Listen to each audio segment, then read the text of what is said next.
안녕하세요. 서울대학교 특수교육연구소 연구원 한은혜. 이다정입니다. 오늘은 쓰기의 원동력인 쓰기 동기에 대해서 이야기해 보려고 합니다. 네, 쓰기 동기와 함께 쓰기 동기를 향상시키는 전략에 대해서도 알아보고자 합니다. 먼저 쓰기를 왜 배워야 하는지 알아볼까요? 쓰기는 타인과 관계를 형성하는 도구로 자신의 생각이나 감정을 글로 표현해서 원활한 관계를 형성할 수 있도록 돕고 자신의 생각이나 지식을 글로 정리함으로써 비판적인 사고 능력을 향상시킬 수 있습니다. 그리고 한 연구에서 밝힌 바로는 쓰기가 학업 성취도 향상에 긍정적인 영향을 미친다고도 하였는데요. 쓰기 활동을 통해서 학습한 내용을 기억하고 전달하고 또 자신이 쓴 글을 점검하고 평가하면서 학습 능력이 보다 향상됩니다. 제가 본 연구에서는 학생들이 읽기 자료로 글로 쓸 때 읽기 이해력 또한 향상한 것으로 나타났어요. 이러한 결과는 다른 과목인 사회, 과학이나 여러 장면에서도 동일하게 적용되었다고 합니다. 그렇군요.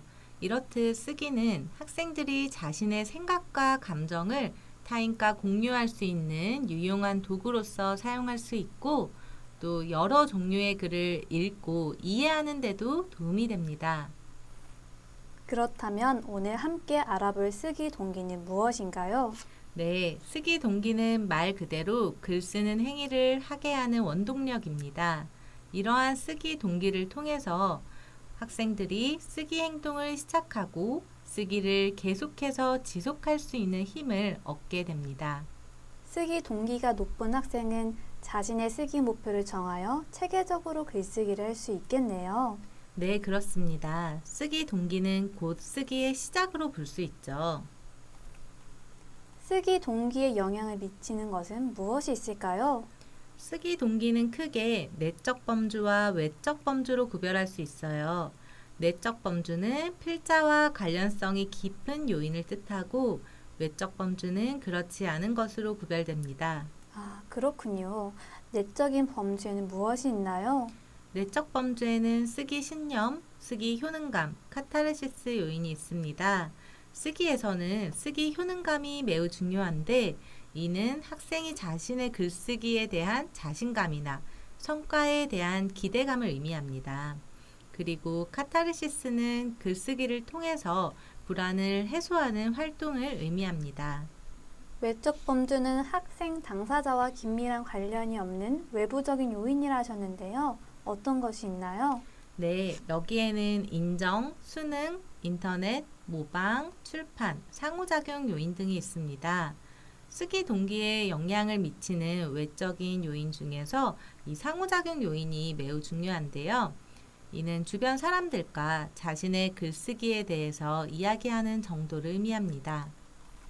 쓰기의 첫걸음을 위해서 동기가 정말 중요하네요. 그렇다면 저희 반 학생 세라 이야기를 해보려고 해요. 세라는 쓰기 불안감이 높아서 쓰기 활동을 할 때마다 화장실에 간다고 하거나 책상에 엎드려 있어요. 그리고 쓰기 동기가 낮아서 세라가 쓴 글을 보면 내용이 빈약하고 글의 일관성이 부족해요.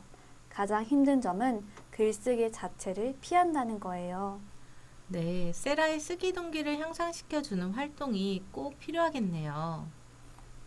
그렇다면 본격적으로 세라의 쓰기 동기를 높일 수 있는 방법에 대해서 이야기해 볼까요? 네, 좋아요. 세라는 쓰기 과제에 대해 굉장히 부담을 느끼고 있어요. 아마 이전부터 누적된 쓰기 실패 경험이 쓰기의 거부감으로 일어나게 된 것 같아요. 따라서 쓰기 동기를 높이는 첫 번째 전략으로 풍부한 성공 경험을 제공해야 합니다. 성공 경험이 쓰기에서 왜 특히 필요할까요?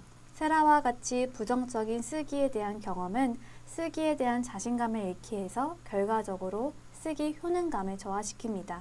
또한 고학년으로 올라갈수록 글쓰기 자체에 대한 참여 기회가 많이 줄어듭니다. 따라서 다양한 글을 써보고 긍정적인 경험을 갖는 것이 중요하다고 볼 수 있죠. 네, 쓰기 효능감을 높이기 위해서 쓰기에 대한 성공 경험이 매우 중요해 보이네요. 그렇다면 어떻게 효과적으로 지도할 수 있을까요? 네, 첫 번째 지도 방법으로 적절한 쓰기 과제를 제시해 주세요. 적절한 쓰기 과제란 학생의 쓰기 수준을 고려한 도전적인 과제를 의미하며 과제를 통해 긍정적인 성취가 가능해야 합니다. 예를 들어 문장 작성 전략이나 문장수 조조를 통해 적절한 과제를 제시할 수 있습니다.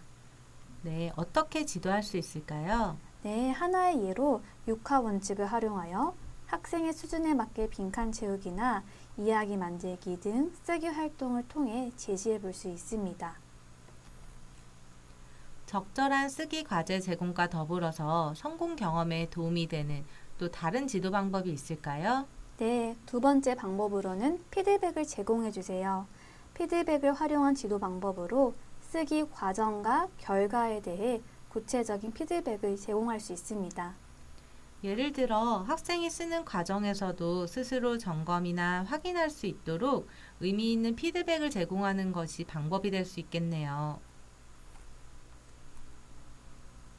쓰기 동기를 높이는 두 번째 방법에 대해서도 설명해 주시면 감사하겠습니다.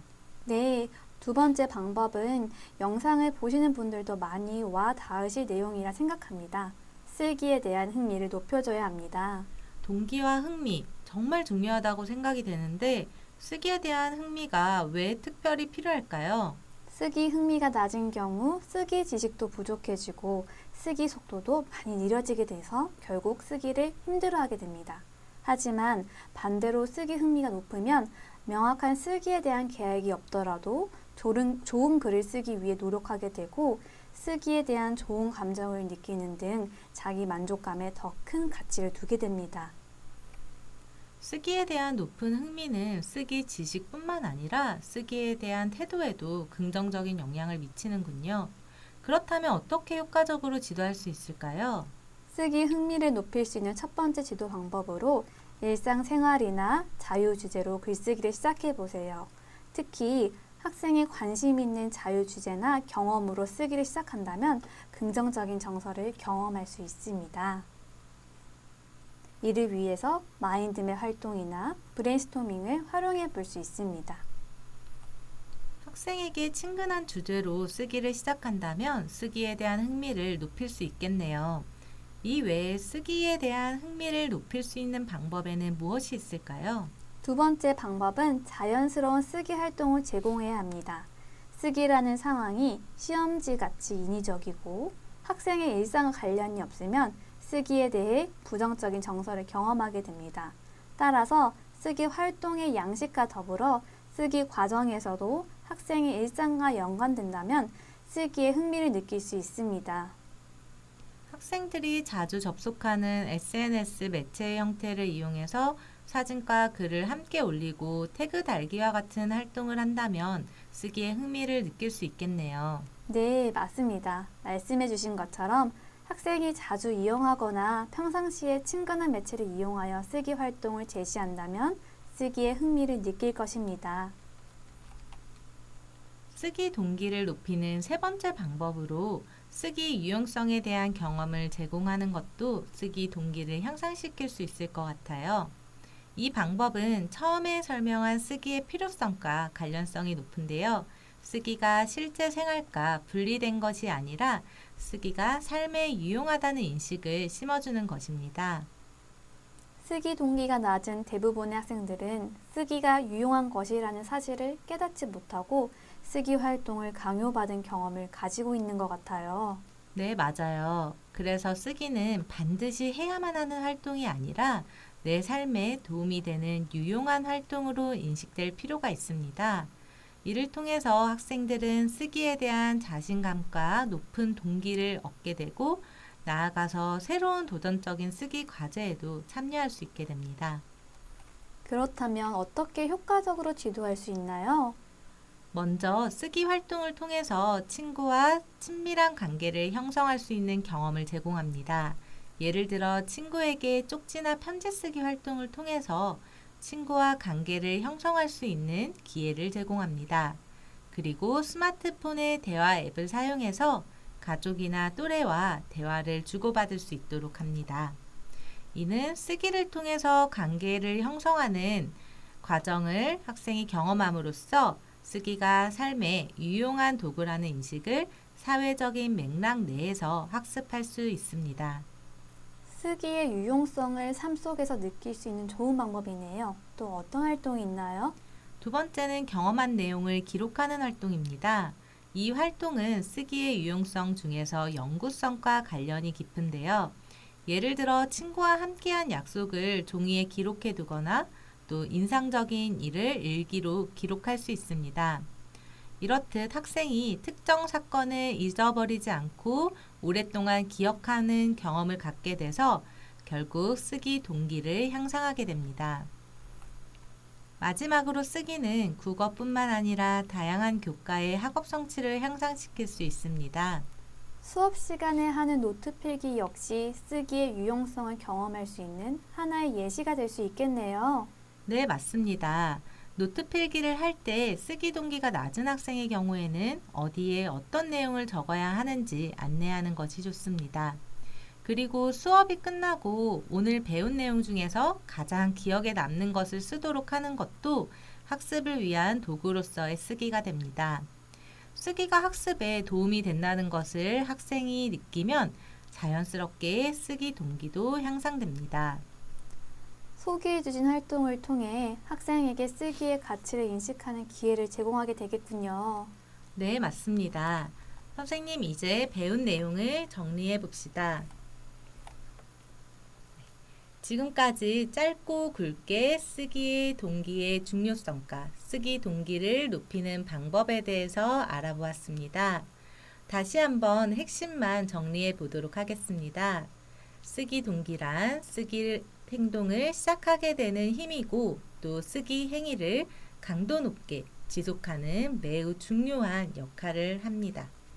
따라서 쓰기 동기를 높이는 구체적인 방법으로 첫 번째는 성공 경험 제공하기, 두 번째는 쓰기에 대한 흥미 높여주기, 마지막으로 쓰기 유용성에 대한 경험을 제공하기가 있습니다. 이 과정들을 통해 쓰기 동기를 높인다면 성공적인 쓰기에 한 걸음 더 가까이 다가가는 힘이 될 것입니다. 네, 지금까지 쓰기의 원동력, 동기에 대해 알아보았습니다. 감사합니다.